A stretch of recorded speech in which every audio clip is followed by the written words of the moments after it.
নির্বাচনের আগে কমিশনের মিটিং চলা অবস্থায় আমি ফাহিম ভাইকে বলেছি, বাংলাদেশের যত সিভিল সোসাইটি মেম্বাররা আছে না, খুবই আশাবাদী, রেভলিউশনারি, এইটা হয়ে যাবে সেইটা হয়ে যাবে। আমি বলছি আমার নামে লিখে রাখেন, বিএনপি এই সনদ বাস্তবায়ন করবে না।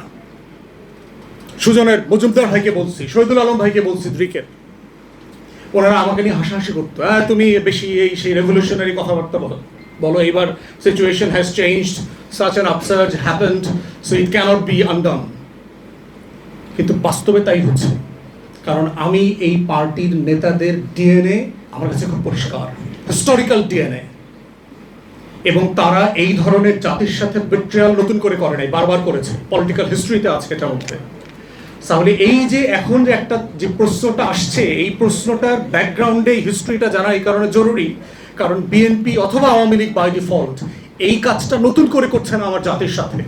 আমার জাতির যেহেতু গোল্ডফিশ মেমোরি আছে, আমরা বারবার ভুলে যাচ্ছি, মনে হয় এইবারই প্রথমে এই ঘটনাটা ঘটছে। No, it happened many a times in the past, বারবার ঘটেছে এই জাতির সাথে।